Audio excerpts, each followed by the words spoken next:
Hello friends, welcome to my channel. எப்பயும் ஒரே போல் சட்னி செய்யாமல் இந்த மாதிரி தக்காளி தண்ணி சட்னி செஞ்சு பாருங்கள்.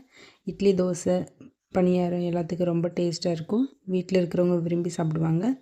இந்த சட்னி எப்படி செய்யுதுன்னு வாங்க பார்க்கலாம். இந்த சட்னி செய்கிறதுக்கு 5 பழுத்த தக்காளி பழமாக எடுத்துக்கலாம். இந்த தக்காளி பழத்தை நல்லா வாஷ் பண்ணிவிட்டு ஒரு பாத்திரத்தில் 5 to 7 minutes வேக வச்சு எடுத்துக்கலாம்.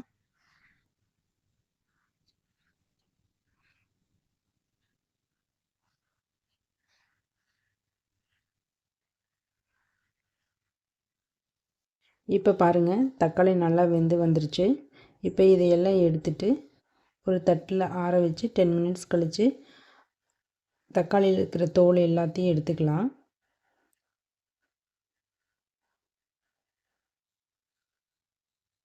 தோலை நீக்கிட்டு சட்னி செய்யும்போது தான் ரொம்ப டேஸ்ட்டாக இருக்கும். அதனால் இந்த தோலையெல்லாம் எடுத்துடலாம். தோலை எடுத்ததுக்கப்புறம் மிக்ஸி ஜாரில் சேர்த்து நல்லா பேஸ்ட்டாக அரைச்சி எடுத்துக்கலாம். அரைச்சி எடுத்தது ஒரு ஓரமாக இருக்கட்டும்.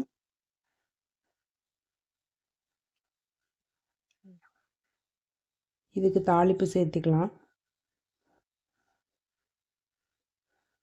ஸ்டவ் ஆன் பண்ணி ஒரு கடாய் வச்சு எண்ணெய் சேர்த்து கடுகு, சீரகம் போட்டுட்டு 2 பெரிய வெங்காயம் பொடுசாக நறுக்கின வெங்காயத்தை இதில் சேர்த்துக்கலாம். கூடயே ஒரு பச்சை மிளகா, ஒரு கொத்து கருவேப்பிலை சேர்த்து நல்லா வதக்கிக்கலாம்.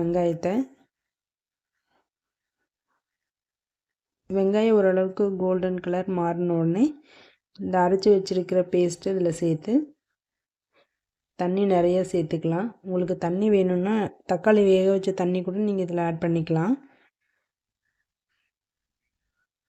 தக்காளி சேர்த்துட்டு 1/2 ஸ்பூன் தனி மிளகாய்த்தூள், 1/2 ஸ்பூன் காஷ்மீரி மிளகாய்த்தூள் போட்டு மிக்ஸ் பண்ணிவிட்டு இந்த தண்ணி சட்னிக்கு தேவையான உப்பு போட்டுட்டு 2 டீஸ்பூன் தனி மல்லித்தூள், கொத்தமல்லி இருக்குங்க இல்லையா, அந்த மல்லித்தூள் போட்டுட்டு ஒரு 5 to 7 minutes நல்லா கொதிச்சதுக்கப்புறம் ஃபைனலாக கொத்தமல்லி தழை இந்த மாதிரி கட் பண்ணி போட்டு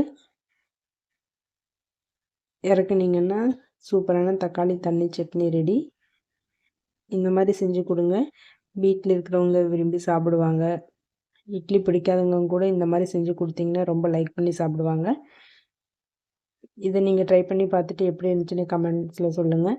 நெக்ஸ்ட் ஒரு வீடியோவில் பார்க்கலாம். பாய், தேங்க்யூ. என்னோடய சேனலை மறக்காமல் சப்ஸ்கிரைப் பண்ணுங்கள்.